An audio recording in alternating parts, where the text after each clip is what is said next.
तो ये 6 नंबर प्रश्न पर ध्यान दीजिए।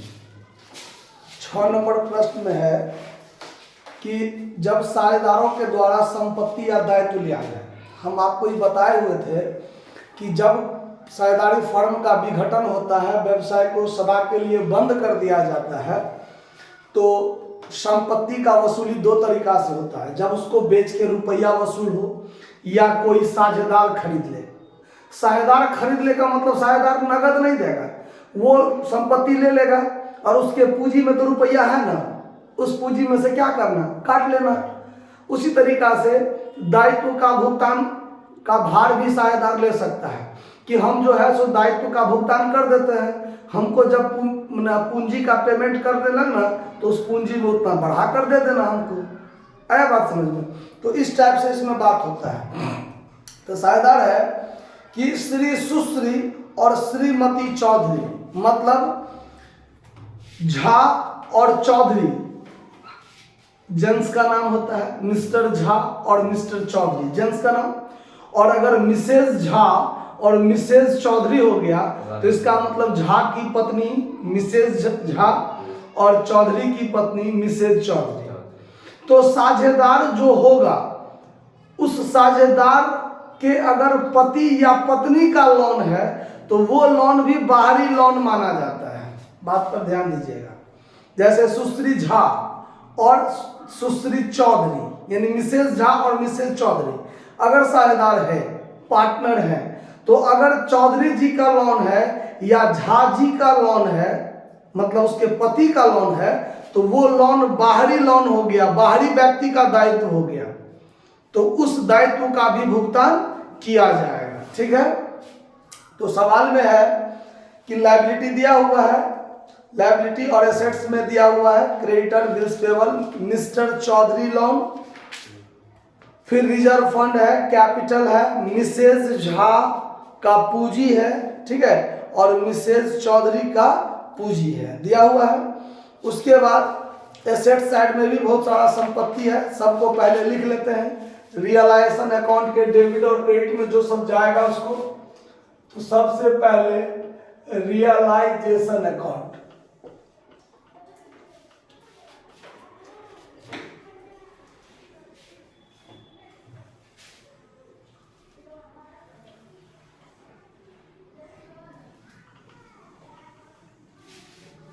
डेबिट क्रेडिट हो गया।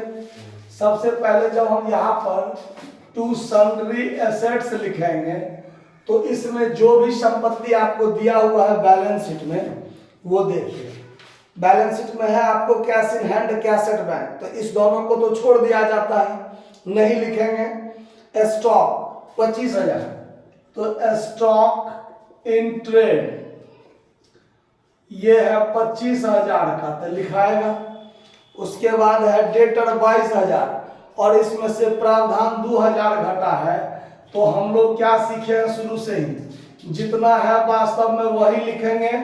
और अगर प्रोविजन है रिजर्व फॉर डॉटफुल डेब्ट्स है तो उसको क्रेडिट साइड में लिखकर क्या करेंगे, छोड़ देंगे, उस पर कोई विशेष ध्यान नहीं देंगे। उसके बाद plant machinery 15,000, plant and machinery 15,000। उसके बाद land and building 16,000, land and building 16,000। पूरे को जोड़ दीजिए, 20, 20, 40, 10, 50, 10, 60, 10, 70 और 8, 78,000 टोटल हो गया। अब लिखेंगे bye sundry liabilities. Sundry liabilities में क्या सब होगा उस पर ध्यान दीजिए। तो लायबिलिटीज साइड का आइटम देखिए क्या सब है बैलेंस शीट के लायबिलिटी में। इसमें है क्रेडिटर 25,000, क्रेडिटर है 25,000, बिल्स पेबल है, बिल्स पेबल है 10,000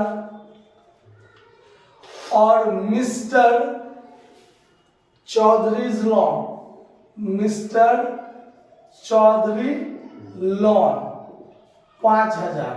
अब देखिए अगर साझेदार में जो है वो है मिसेज झा और मिसेज चौधरी, तो अगर मिसेज झा और मिसेज चौधरी का लोन रहता तो नहीं लिखते। अगर उसके अलावा दुनिया में किसी का भी लोन हो तो लिखा जाएगा। जैसे ए बी सी साझेदार है, तो ए का ऋण, बी का ऋण और सी का ऋण, तो ये साझेदार का ऋण हो गया। अगर ये रहेगा तो नहीं लिखेंगे। और इस तीनों के अलावा दुनिया में कोई भी हो, अब साझेदार का पत्नी हो, बेटा हो, बाप हो, कोई भी हो बाहरी, सबका लोन होगा तो लिखाएगा। तो यहाँ पर मिस्टर चौधरी लोन है, तो साझेदार कौन है? मिसेज चौधरी, तो उसका लोन नहीं है। तो अगर वो रहता मिसेज चौधरी लोन रहता तो नहीं लिखते, लेकिन यहाँ मिस्टर चौधरी लोन है तो लिखेंगे। अगर मिस्टर चौधरी पार्टनर रहता व्यवसाय का और मिस्टर चौधरी लोन रहता तो नहीं लिखते, लेकिन यहाँ तो मिसेज चौधरी पार्टनर है तो मिस्टर चौधरी का लोन है तो लिखेंगे। ठीक है, चलिए उसके बाद क्या है? रिजर्व फंड तो नहीं लिखेंगे, कैपिटल नहीं लिखेंगे, ये सब तो पूंजी खाता में जाएगा। बस तीनों को जोड़ दीजिए तो ये हो गया 30 10 40,000 टोटल। अब वसूली के संबंध में क्या कहता है देखिए, पहला पॉइंट कहता है कि श्रीमती चौधरी ने श्री चौधरी के ऋण का भुगतान का भार लिया और 50% स्टॉक को 20% छूट पर लिया। अब देखिए, तो अगर साझेदार ने कर्जा का भुगतान करने का भार लिया तो डेबिट में लिखेंगे टू पार्टनर्स कैपिटल। तो पार्टनर्स कौन है? मिसेज चौधरी, तो टू मिसेज चौधरी अकाउंट लिखेंगे, कैपिटल अकाउंट लिखेंगे, कैपिटल अकाउंट लिखेंगे और कॉस्ट में लिखेंगे हस्बैंड लोन पेड। मतलब ये जो मिस्टर चौधरी का लोन था 5,000, उस लोन को भुगतान करने का ये अपने ऊपर भार लिया कि मैं अपने पति के लोन को भुगतान कर दूंगा, तो दे दिए to Mrs Chaudhary capital account, cost में हस्बैंड लोन पे। आया बात समझ में? और क्या किया है?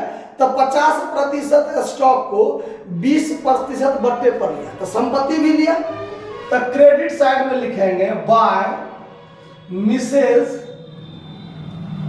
Chaudhary capital account, Mrs Chaudhary capital account, और कॉस्ट में लिखेंगे 50% स्टॉक टेकन ऑन 20% डिस्काउंट। ठीक है, 20% डिस्काउंट। अब देखिए स्टॉक था कितना का? 25,000 का स्टॉक था, तो 25,000 के स्टॉक का जो हम 50% निकालेंगे तो 12,500, और 12,500 में वो 20% छूट पर लिया तो 20% घटा दीजिए तो वो कितना मिलेगा? 10,000 मिलेगा। तो यहाँ पर 10,000 लिख दिए। मतलब 25,000 का 50% 12,500, 12,500 का 20% 2,500 छूट में लिया तो 10,000 में लिया, तो इतना लिख दिया by Mrs Chaudhary capital account 10,000 रुपये। पहला पॉइंट क्लियर। दूसरा पॉइंट, देनदारों से 18,000 प्राप्त हुए, बाकी स्टॉक को लागत पर 30% लाभ पर बेचा गया। अब जिसको बेच करके रुपया वसूल हुआ उसके लिए हम लोग क्या लिखते हैं? बाय कैश या बाय बैंक, जो इच्छा हो आप लिख सकते हैं। तो बैलेंस शीट में जो हो, तो बैलेंस शीट में कैश भी है बैंक भी है, तो जो इच्छा हो आप लिख लीजिए। तो यहां पर लिख लेते हैं हम cash account, by cash account, cost में लिख दिए AR। क्या सब लिखे? तो सवाल में है कि देनदार से 18,000 प्राप्त हुआ, तो डेटर से 18,000 प्राप्त हुआ। शेष स्टॉक, अब शेष स्टॉक कितना है देखिए, स्टॉक का 50% तो मिसेज चौधरी ले ली, तो 12,500 का तो ले ली। अब बचा 12,500, तो जब 12,500 का हमारे पास बचा है उसमें से 30% लाभ पर बेचा गया, उसको 30% लाभ पर, तो इसमें आपको जोड़ दीजिए 30% लाभ, तो 16,250 रुपया में क्या हुआ? बेच के रुपया प्राप्त हो गया। आया बात समझ में? कोई दिक्कत? चलिए 12,500 प्लस 30%, 16,250। ठीक है। अब चलिए, विविध लेनदारों को 10% कटौती पर भुगतान किया गया है और देय बिल का पूर्ण भुगतान किया गया है। तो ये तो कर्जा का भुगतान हुआ। तो कर्जा का भुगतान होगा तो डेबिट में होता है, नगद में होगा तो to cash account liability paid. तो यहाँ पर क्रेडिटर को 10% छूट पर, तो क्रेडिटर है 25,000 का, 25,000 का 10% छूट करेंगे तो 2500 छूट कर देंगे, तो 22,500 भुगतान होगा। और बिल्स पेबल जो है उसको पूरा भुगतान हुआ, तो 10 का 10,000 भुगतान हुआ, तो 32,500 भुगतान हो गया। क्लियर है बात। उसके बाद प्लांट से 25,000 और भवन से 40,000 वसूल हुए तो यह बाय कैश अकाउंट लिखा हुआ है ना, इसी के अंतर्गत लिखेंगे प्लांट और बिल्डिंग। तो प्लांट से कितना वसूल हुआ 25,000 और बिल्डिंग से कितना वसूल हुआ तो 40,000। सभी संपत्ति से वसूली हो गया। उसके बाद कहता है कि श्रीमती चौधरी ने फर्म की गुडविल को 10,000 में ग्रहण किया है, यानी श्रीमती चौधरी जो ये थी वो गुडविल भी ले ली है, कितना में 10,000 में। तो हमने यहाँ पर नहीं लिखा, तो दोनों को हम एक बार जोड़ के 20,000 लिख सकते थे, लेकिन अलग अलग लिख देते हैं, सवाल पढ़ते हुए बनाए हैं, तो जहां जो मिला वही लिखते चलेंगे। तो बाय मिसेज चौधरी, साझेदार संपत्ति लिया ना, तो by Mrs Chaudhary capital account cost में गुडविल टेकन, ठीक है, कितना में लिया 10,000। ई पूरे को जोड़ दीजिए, तो पूरे को जोड़ने पर 40, 20, 60, 10, 70, 70 और 10, 80, 80,000, 80,000, 8 7 14 5 19, 99,250 हुआ ना। 6 8 6 14, 14 5 19 और 80, तो 99,250। ठीक है, कोई दिक्कत बात को समझने में, कहीं कोई दिक्कत नहीं हुआ है।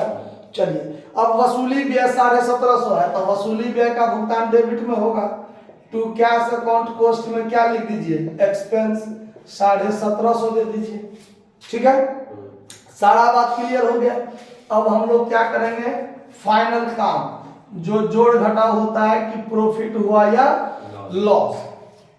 तो अब देखिए पूरे को जोड़िए, क्रेडिट साइड बड़ा है कि डेबिट, तो पहले क्रेडिट साइड जोड़ कर देखते हैं। 2,000 प्लस 40 और 10 50, 50,000 प्लस गलती हो गया 40, 10 50 और 2 52, 52 और 10 62, 62, तो 62,000 ये हो गया। अब प्लस कर दीजिए 99,250, 1,61,250, 1,61,250 भी, तो यही साइड बड़ा होगा।